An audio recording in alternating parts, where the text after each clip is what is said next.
Assalamualaikum warahmatullahi wabarakatuh.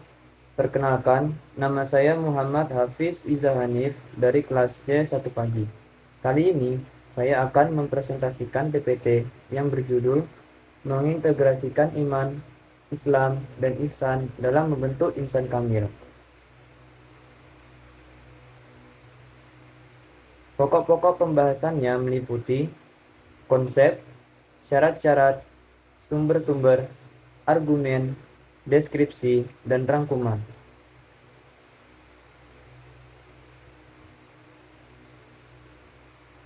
Konsep.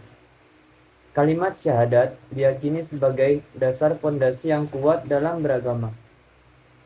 Kalimat syahadat sudah baku dan tidak berubah-ubah atas dasar apapun. Abdul Karim Al-Jili membagi insan kamil menjadi 3 tingkatan. Pertama, tingkat permulaan, al-bidayah. Kedua, tingkat menengah, at-tawasut.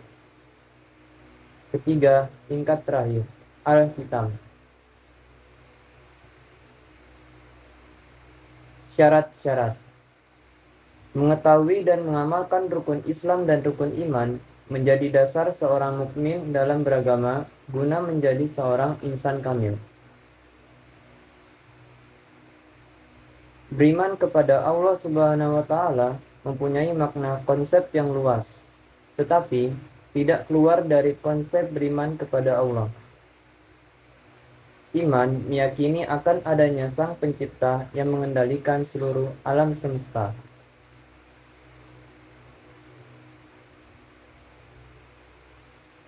Menggali sumber-sumber. Pilar agama membentuk insan kamil. Pertama, akidah, rukun Islam. Kedua, syariat, rukun iman. Ketiga, akhlak, ihsan. Konsep insan kamil dari beberapa sumber dalam Al-Quran. Ketika membahas tentang manusia, ada 2 dimensi yang perlu dipahami. Pertama, dimensi jasmani, mudah dalam memahaminya. Kedua, dimensi rohani, sulit dalam memahaminya karena tak tampak oleh fisik. Unsur-unsur pembentuk. Al-Ghazali menyebut adanya unsur luar tubuh dan unsur dalam batin. Unsur-unsurnya dijelaskan ada 4, yaitu jasad, hati nurani, roh, dan sir atau rasa. Menurut Al-Ghazali, kebenaran harus dicari dan didapat.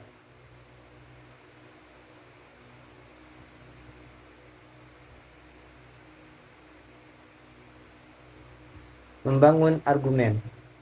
Karakteristik insan kamil. Untuk mencapai derajat insan kamil, harus dapat menundukkan nafsu dan syahwat.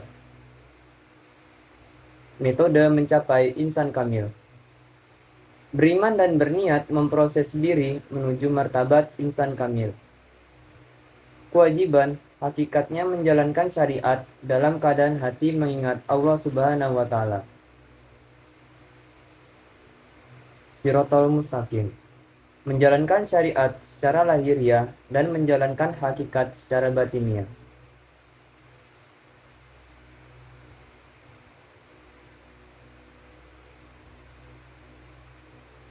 Deskripsi esensi dan urgensi membentuk insan kamil. Rukun Islam ada 5. Pertama, 2 kalimat syahadat atau mengucapkan 2 kalimat syahadat.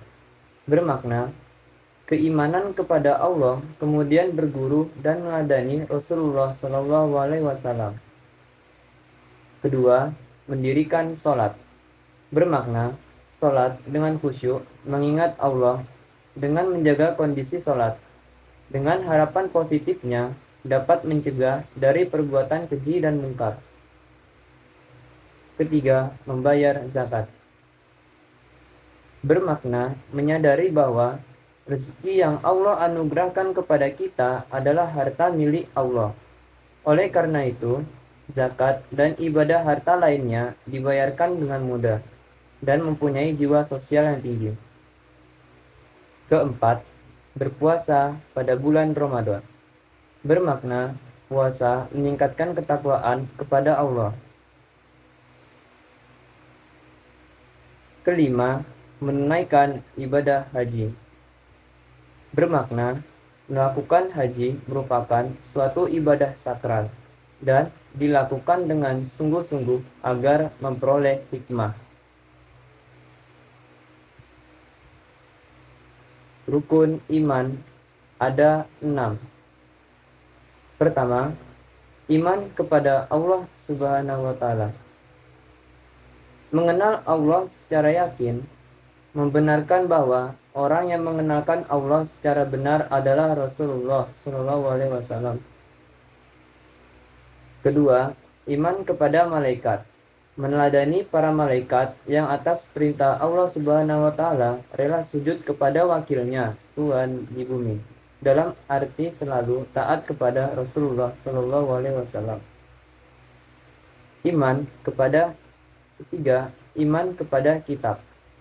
Menjadikan Al-Quran sebagai pedoman hidup untuk menjalani kehidupan.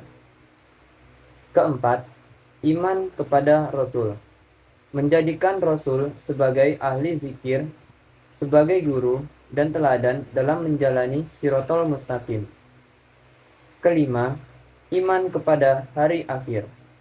Hari akhir dapat diyakini jika dirinya telah mempersiapkan kehidupan akhirat sejak sekarang.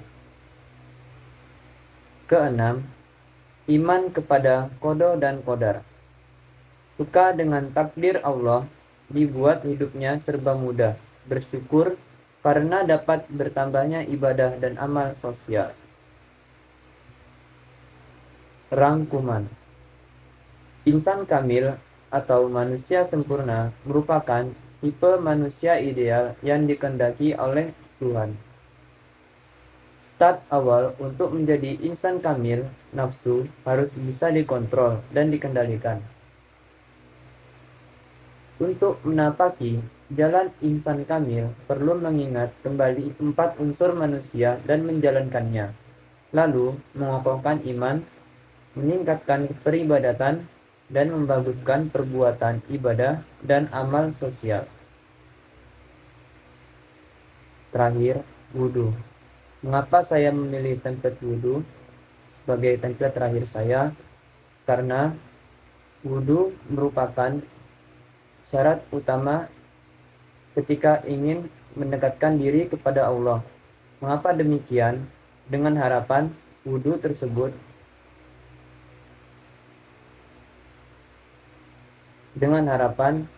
ketika kita berdoa, wudhu tersebut dapat membuat diri kita menjadi suci dan doa kita yang kita panjatkan dikabulkan oleh Allah Subhanahu wa Ta'ala.